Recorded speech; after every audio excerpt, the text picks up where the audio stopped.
क्या generic words जो आप मार्केट में यूज करते हो ट्रेडमार्क एक्ट में उसको आप रजिस्टर्ड करवा सकते हो। नमस्कार दोस्तों, सोनीस विजन लीगल में आपका स्वागत है। देखो, कुछ बड़ी ब्रांड जैसे एप्पल हो गया, अमेजॉन हो गया, ये जो बड़ी बड़ी ब्रांड्स है ना, कैसे आईपीआर को मैनेज करती है, जेनरिक वर्ड्स है कैसे उसका प्रोटेक्शन लेते हैं। क्योंकि देखो, बहुत बड़ी बड़ी ब्रांड्स है, जेरोक्स जैसी ब्रांड है जिनके मार्क जेनरिक घोषित कर दिए गए और उनके पास ट्रेडमार्क होने के बाद भी वो अपने राइट्स का यूज ही नहीं कर पाए। मतलब ट्रेडमार्क उनके जेनरिक हो गया, अब 1000 लोग 10,000 लोग उनके ट्रेडमार्क को यूज कर रहे हैं, उससे पैसा बना रहे हैं। तो आज मैं आपको बताऊंगा कैसे आपको अपना मार्क जेनरिक होने से बचाना है और कैसे आप जेनरिक मार्क को यूज कर सकते हो। देखो, जेनरिक मार्क होते क्या है? ऐसा मार्क जो बहुत कॉमन है, इंग्लिश वर्ड है, डिक्शनरी वर्ड है, उसका किसी के पास एक्सक्लूसिव राइट नहीं होता। जैसे रिलायंस वर्ड है, टाटा वर्ड है। अब रिलायंस एक डिक्शनरी वर्ड है, बट अंबानी ने उसकी मार्केटिंग ब्रांडिंग ट्रेडमार्क इतने ले चुका है कि अब वो जेनरिक वर्ड नहीं रहा है, वो उनका स्पेसिफिक पोर्टफोलियो में आ चुका है। लेकिन अगर अंबानी इस चीज का ध्यान नहीं देता, रिलायंस कितने ट्रेडमार्क आईपीआर फाइल नहीं करता, अपने एक्सक्लूसिविटी को मेंटेन नहीं करता, तो वो फिर जेनरिक मार्क में आ जाता है। जैसे बाकी कंपनीज क्या है,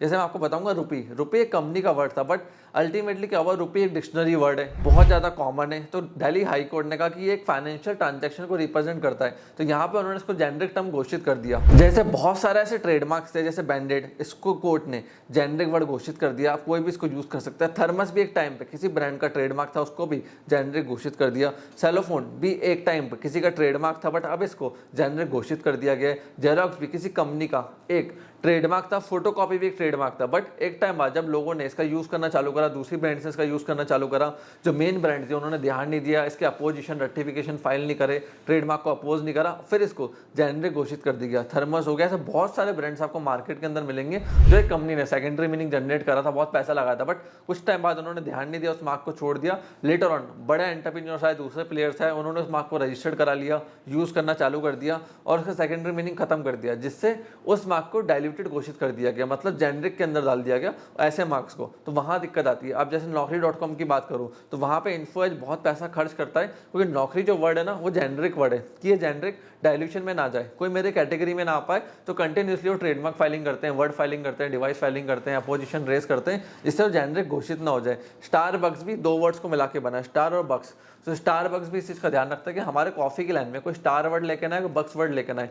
दूसरी इंडस्ट्री में घुसता रहे, बट हमारी इंडस्ट्री में स्टार वर्ड लेके नहीं आना चाहिए। तो वो नहीं चाहते कि जेनरिक हो जाए, क्योंकि बड़ी ब्रांड्स अपने ट्रेडमार्क को लेकर बहुत कॉन्शियस है। जैसे आज तक है, उसने भी बहुत सारे केस फाइल करे, बट कोर्ट ने कहा आज और तक अलग अलग वर्ड से हम इनको जेनरिक घोषित कर रहे हैं, बट आज तक को अगर कोई एक साथ लिख रहा है तो वो उसको यूज नहीं कर सकता, क्योंकि आज तक अपने साथ, मतलब जब दो वर्ड आमने सामने आ जाते हैं, एक साथ आ जाते हैं, तो वो कॉइन नेम हो जाते हैं, तो वहां पे वो जेनरिक नहीं रहते हैं। अब कोर्ट ने इस चीज को भी कहा कि अमेजॉन जैसे ई कॉमर्स प्लेटफॉर्म है, अब अमेजॉन एक आपको पता नदी का नाम है, रिवर का नाम है, तो वहां पे अमेजॉन को कॉइन नेम घोषित कर दिया गया और कहा गया कि जेनरिक वर्ड नहीं है, क्योंकि अमेजॉन बहुत ज्यादा पैसा खर्च करता है मार्केटिंग पे, ब्रांडिंग पे, और हर कैटेगरी में इस समय अमेजॉन लीड कर रहा है। फिर चाहे वो इलेक्ट्रॉनिक्स हो, क्लाउड हो, कंप्यूटिंग हो, ई कॉमर्स हो, हर चीज के अंदर इस समय अमेजॉन घुस चुका है। राइट फ्रॉम क्लास 1 से लेके क्लास 43 तक के काम के अंदर, बहुत तरह के काम सर्विसेज के अंदर ये इस समय ऑपरेट कर रहे हैं। तो वहां पे इस चक्कर में ये अभी तक जेनरिक वर्ड नहीं घोषित हुआ है, ये एक्सक्लूसिव वर्ड है। ऐसा बहुत सारे वर्ड है मार्केट के अंदर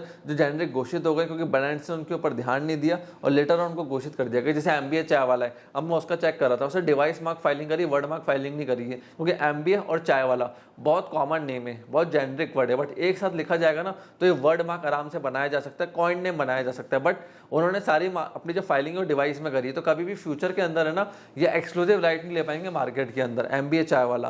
देखो, आपको बड़ी ब्रांड बनना है, स्टारबक्स जैसी ब्रांड बनना ही है। बड़ी ब्रांड्स क्या करती है, अपने आईपीआर को बहुत सिक्योर रखती है कि हमारे आसपास कोई कंपटीशन नहीं होना चाहिए, क्योंकि उनको पता है हमारे सामने कुछ भी मिलता जुलता आया तो हमारे मार्केट में ब्रांड डाइल्यूट हो सकता है। उसी के चलते वो इन चीज़ों का बहुत ध्यान रखते हैं, जिससे फंड रेज कर पाते हैं, बड़ी ब्रांड बन पाते हैं, बड़ी कंपनी बन पाते हैं। सो फ्रेंड्स, अगर आपको कुछ भी ट्रेडमार्क आईपीआर के बारे में जानना है, मेरे पूरे चैनल को जाकर आप चेकआउट कर सकते हैं ना, बहुत सारी वीडियो ट्रेडमार्क, कॉपीराइट, पेटेंट्स के ऊपर बनाई है।